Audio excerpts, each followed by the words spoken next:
Assalamualaikum warahmatullahi wabarakatuh. Perkenalkan, nama saya Anindito Fahri Sururi, NIM saya 2125249. Di sini saya akan menjelaskan tentang tugas pembuatan QW untuk proyek saya, yaitu pergudangan logistik Bulog. Tanpa basa-basi langsung saja ke penjelasan kode programnya. Di sini saya membuat QW untuk pergudangan logistik Bulog.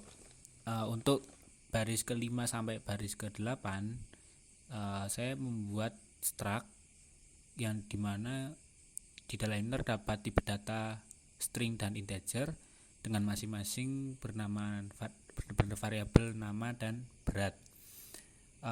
Pada struct yang pertama ini terdapat array yang berjumlah 10. Kemudian untuk struct yang kedua saya memberi nama nilai yang dalamnya terdapat integer dengan nama variabel awal dan akhir.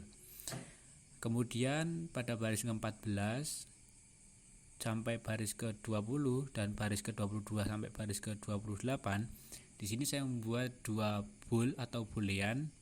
Yang pertama bool dengan nama variabel penuh, yang kedua bool dengan nama variabel kosong.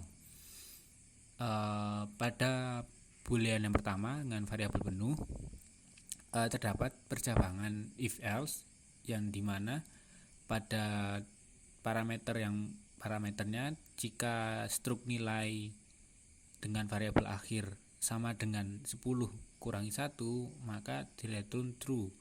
Jika salah atau else, maka direturn false. Sedangkan yang untuk boolean yang kedua, jika terdapat juga percabangan if else sama dengan boolean penuh tadi.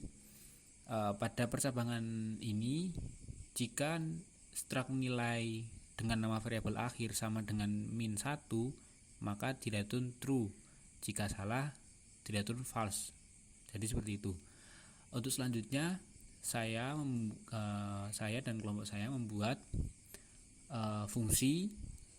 Ada 5 fungsi. Yang pertama dengan nama kurang, menu, tambah, tampil, dan exit.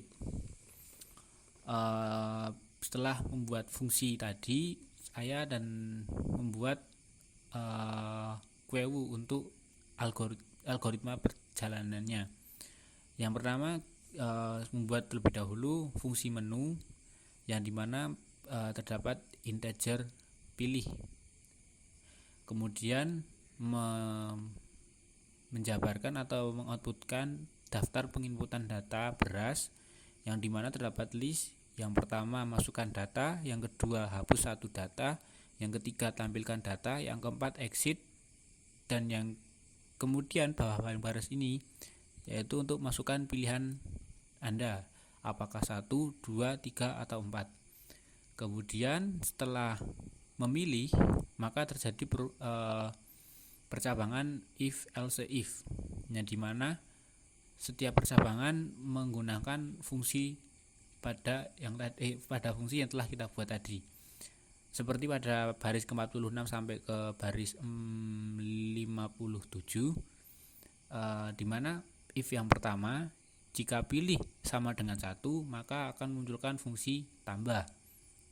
Else if, sedangkan pilih sama dengan 2 akan memunculkan fungsi kurang. Else if lagi kemudian jika pilih sama dengan 3, maka akan memunculkan fungsi tampil. Dan else if yang keempat, jika pilih sama dengan 4, maka akan memunculkan exit, fungsi exit. Jika else, maka akan kembali ke fungsi menu. Setelah membuat algoritma dari menu itu, maka selanjutnya kita memberikan eksekusi di setiap fungsi pada masing-masing fungsi. Yang pertama kita membuat eksekusi pada void exit, yang dimana jika fungsi exit ini jika kita masukkan di dalamnya atau sistem di dalamnya, maka akan keluar atau selesai, program selesai. Maka di sini hanya memberikan sintak, yaitu void exit sama dengan exit kurung 0. Itu saja. Kemudian selanjutnya kita ke fungsi tambah atau void tambah, yang dimana terdapat percabangan if else, yang dimana parameter pada if-nya, yaitu jika boolean penuh tidak terpenuhi, maka akan memunculkan untuk memasukkan nama beras dan berat beras, seperti dilihat pada baris 65 sampai baris 76.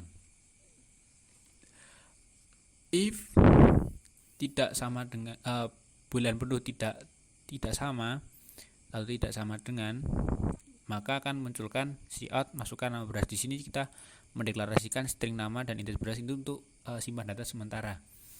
Cout masukkan nama beras, di sini in nama, kemudian masukkan berat beras dengan kemudian in berat. Nah, setelah kita masukkan, maka hasil masukan kita dimasukkan ke array, yang dimana sesuai dengan struct yang awal, struct barang pada baris 8 barang.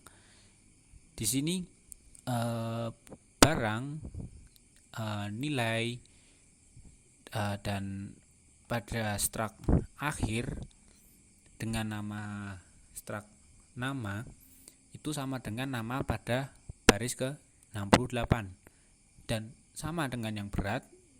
Kemudian setelah memberikan atau memindah nilai, kemudian kita incrementkan jika nilai itu bertambah, bukan untuk berkurang. Berarti nilai struct nilai dengan variabel akhir, maka nilainya bertambah. Nah, kalau kondisi if ini tidak terpenuhi, maka akan ke else. Else-nya sedangkan di sini memunculkan data penuh. Itu. Setelah kita memberikan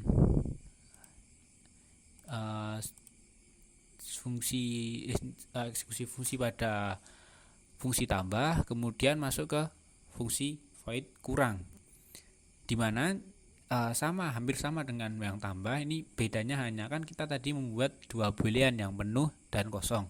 Penuh untuk yang tambah, yang kosong untuk yang fungsi kurang. Di sini fungsi kurang terdapat juga percabangan if else, yang dimana if dengan parameter jika boolean kosong tidak sama dengan, maka akan memunculkan perulangan for.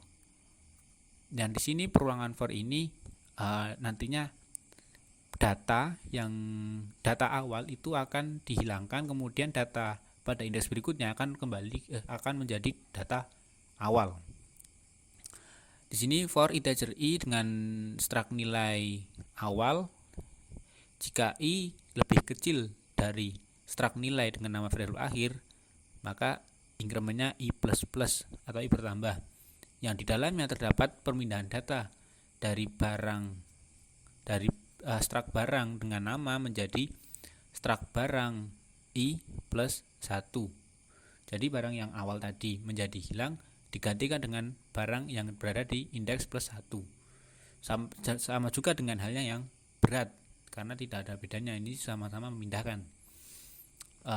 Kemudian setelah jika kondisi ini tidak terpenuhi, maka akan melanjutkan ke else, yang dimana else ini memunculkan antrian kosong. Jadi kalau pada if yang atas ini, yang if pada baris 84 ini tidak terpenuhi, maka akan lanjut ke else baris 92.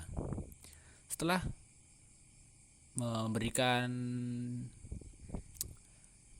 algoritma pada baris 84 dengan fungsi kurang, maka selanjutnya kita akan selanjutnya mengisi fungsi tampil atau void tampil, yang dimana jika terdapat juga percabangan if else, yang dimana jika if tidak sama dengan boolean kosong, atau yaitulah seperti yang tadi saya sampaikan, maka terdapat perulangan for, yang dimana for ini digunakan untuk menampilkan hasil inputan data kita. Ya, seperti kita tahu hanya integer i sama dengan 0 dan i kurang dari struct nilai dengan nama variabel akhir, maka akan memunculkan nama beras dengan memanggil struct barang dengan variabel nama dan struct barang dengan nama variabel berat. Itu. Jika kondisi pada if ini pada baris 68 sampai 104 tidak terpenuhi, maka akan lanjut ke else. Else-nya itu memberikan hasil output yaitu data kosong seperti itu. Mungkin penjelasan saya bisa kita mudah pahami jika saya menjalankan programnya. Maka saya akan menjalankan programnya terlebih dahulu supaya biar lebih paham. Pada tampilan awal sesuai dengan yang saya buat tadi, yaitu kita akan memunculkan daftar penginputan data beras sesuai dengan list. Yang pertama masukkan data, yang kedua hapus satu data, yang ketiga tampilkan data, yang keempat exit. Kemudian masukkan pilihan Anda, pilihan antara 1 sampai dengan 4. Semisal kita ingin memasukkan data, maka kita pilih angka 1, kemudian enter. Kemudian munculkan untuk masukkan nama beras. Misal kita masukkan nama Rojo. Enter lagi, masukkan. Kemudian kita suruh untuk masukkan berat beras. Misal kita masukkan berat 500. Enter lagi. Nah, setelah enter kita kembali ke menu yang tadi. Kita diberikan pilihan lagi antara 1 sampai dengan 4. Kalau misal kita ingin menambahkan lagi, maka kita harus mengisikan pilihan angka 1 untuk masukkan data. Enter lagi, kembali lagi masukkan nama beras, misal D. Kemudian masukkan berat beras, semisal kita ingin masukkan 200. Enter lagi. Nah, setelah itu kembali ke menu awal tadi, yang dimana kita diberikan pilihan antara 1 sampai dengan 4. Semisal kita ingin menampilkan hasil masukkan data kita yang tadi yang awal, nah kita cukup mengetik angka 3, karena 3 di sini tampilkan data. Kemudian enter. Nah, di sini terdapat output hasil inputan kita tadi dengan nama beras dan berat beras sesuai ya, dengan nama beras Rojo dengan berat beras 500, kemudian nama beras Mentik dengan berat beras 200. Sesuai kan? Nah, semisal kita pada masukkan data kita ada yang salah, maka kita harus menghapusnya. Nah, terdapat juga ini pada nomor 2, yaitu hapus satu data. Nah, hapus satu data ini di mana nanti hapusnya pada indeks yang ke awal atau inputan yang pertama. Maka jika kita ingin menghapus data, maka kita cukup mengetikkan angka 2 kemudian enter. Nah, maka akan memunculkan output data berhasil dihapus. Nah, apakah kita sudah menghapus? Sudah. Bagaimana kita mengeceknya? Nah, kita kembali lagi untuk melihat tampilkan data dengan inputan angka 3. Enter. Nah, cuma satu ya. Kan cuma satu kan, tadi kan kita dihapus, yaitu pada indeks yang pertama yaitu Rojo. Kemudian hanya terdapat nama beras Mentik. Sudah. Itu saja. Nah, bagaimana kita keluar? Kan terdapat pada tombol 4 yaitu exit. Maka jika ingin keluar kita cukup mengetik angka 4 kemudian enter. Sudah selesai. Programnya sudah selesai dan sudah tidak ada lagi kondisi atau pilihan lagi yang kita jalankan. Mungkin sekiranya itu saja yang dapat saya sampaikan. Banyak salah saya mohon maaf. Wassalamualaikum warahmatullahi wabarakatuh.